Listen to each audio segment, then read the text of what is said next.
আসসালামু আলাইকুম। ওয়ালাইকুম আসসালাম। আমরা খাবো চিকেন খিচুড়ি।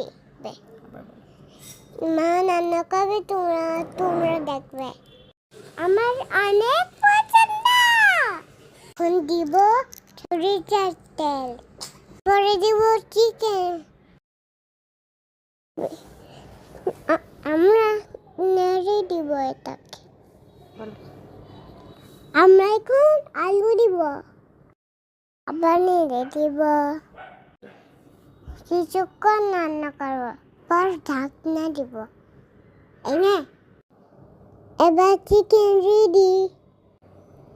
এখন রান্না করে চাল দিব, এবার নেড়ে দিব, আর একটু নেড়ে দিব, পরিমাণ মতন পানি দিব, ঠিক আছে? তারপরে নেড়ে দিব, ঠিক আছে? খিচুড়ি রেডি। এবার আমরা খাবো। আমরা এখন যাই।